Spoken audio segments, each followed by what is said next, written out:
Hi, I'm Jim and I was retired. And I trust you all had a great New Year's celebration last week. I am a little bit behind in getting my New Year's video out. I've spent this time of year reflecting on the past year and thinking about the next year.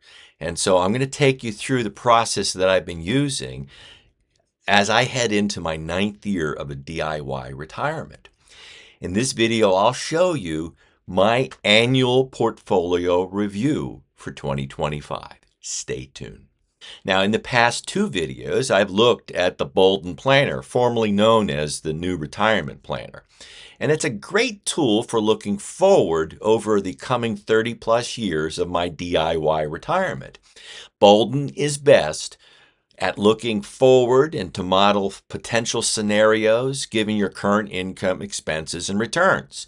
But it cannot show you your current asset allocation, your asset location, and whether your assumed returns are all reasonable. And to do that, I look at my Quicken for Mac data, which is where I keep my transactions. I download that data into my own spreadsheet, a portfolio by bucket spreadsheet, which you can download for free at my Google sites. And I'll show you later in this video on how to do that. But hey, please take a moment now to like and share this video channel if you like entertaining ideas from one DIY retiree. Now, first, when you're looking at your 2024, it's important to consider, what does a successful year in retirement look like? Now, I'm entering my ninth year of a DIY retirement, and every year has been different. Now, when I was working, I could measure success by the balance of my portfolio, the salary increases or bonuses that I got. But now that you're retired, how do you think about success? Do you look at the retirement assets? You're supposedly spending them down. How do you measure returns? Annual return? Do those take into account any extraordinary expenses like replacing a sewer line or a front lawn? Remember that video from a few weeks ago? That's why I don't think a simple look at annual return is the answer. Now, here's a chart from my Quicken Mac, which shows the net investment values of our accounts. And it shows it over time here in the long green line. But this little bracket shows that for the last year, it's grown 6.4%.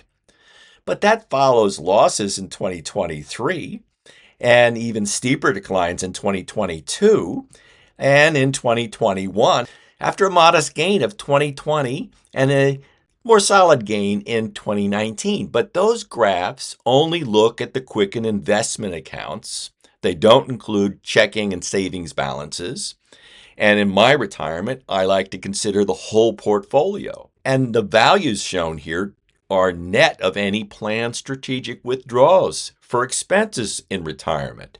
And in one case, the portfolio values dropped sharply when I decided to annuitize a portion of my 401k into a pension purchase option. So those annual return measures don't really measure your results in retirement, do they?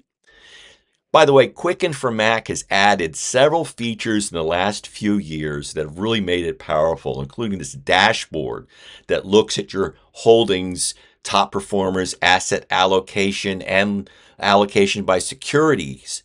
These graphs are a wonderful addition to Quicken over time. These have come out since I did my own work to design a spreadsheet that does a lot of this. You can also look at the performance page on your investment accounts and look at internal rate of return and return on investment measures. But again, they only summarize your investment accounts, the brokerage and retirement accounts. They don't look at your cash holdings in checking and savings. So I've designed a system to take a look at my Quicken for Mac data and download it into my own spreadsheet.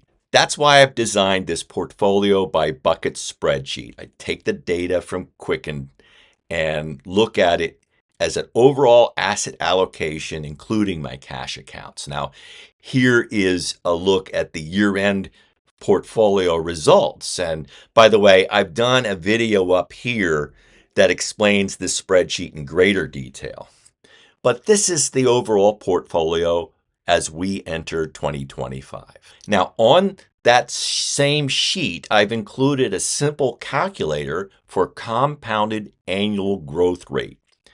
This shows that over the 8.76 years, and that's from April 1st, 2016, when I started with an adjusted investment value that kind of like approximates that large annuitization of the 401k. So I've calculated a number to start with there. But I've also used this rate function, which allows for payments on an annual basis over these 8.76 years for the average expenses. And I've been averaging about $110,000 in expenses in our retirement here in the wonderful state of New Jersey.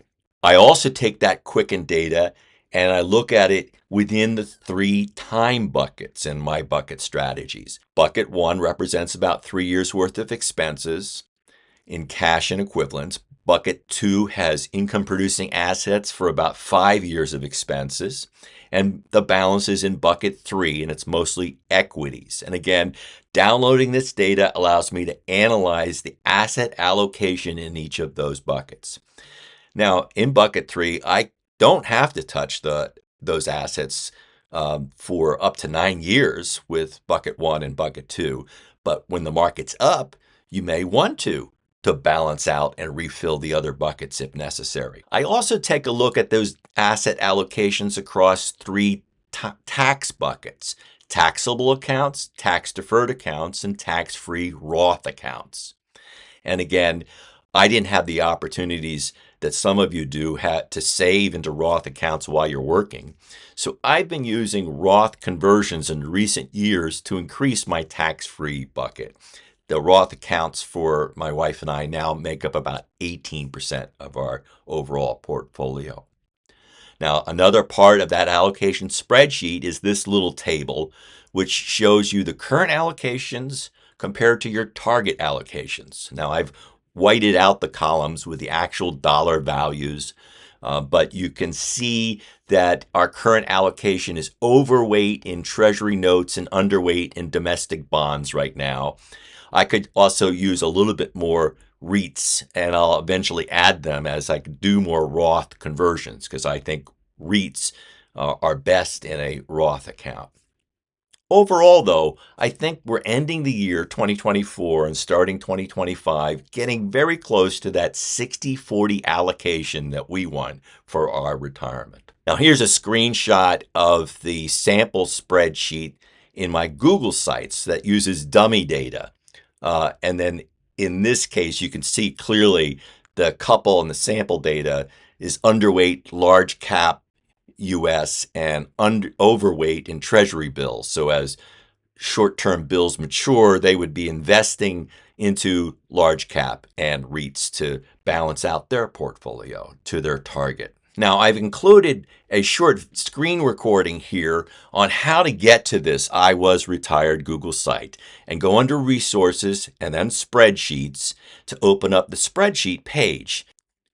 Go about halfway on this page and you'll come to the New Sample Portfolio by Bucket Spreadsheet and click that little button there. It opens it up, but then make sure that you don't try to edit this document. Don't try to share it or use it. Just copy it onto your Google Drive. That'll give you a version you can edit. Or you can go back here and download it onto your own computer and maybe open it in a different spreadsheet system that you use. If you use Excel, for instance, download a version and play with it there. The version on Google Sites is translated from numbers, and I've outlined how confusing that process is. All the formulas should work, but it's not as pretty as numbers. If you are interested in the numbers version, I can zip that and share it on my Google site. I did that for my DIY retirement withdrawal strategy spreadsheet. And I'll post it there if you're interested. Let me know in the comments below if you are, and I'll do that. You'll have a file you'll have to download and unzip to open up in your numbers, but it'll be a cleaner numbers version of this. Now, I'll conclude with my standard warning. I am not a professional. I have no initials after my name, so take these as entertaining ideas from one educated consumer to another, and always do your own due diligence and seek out a professional if you need one.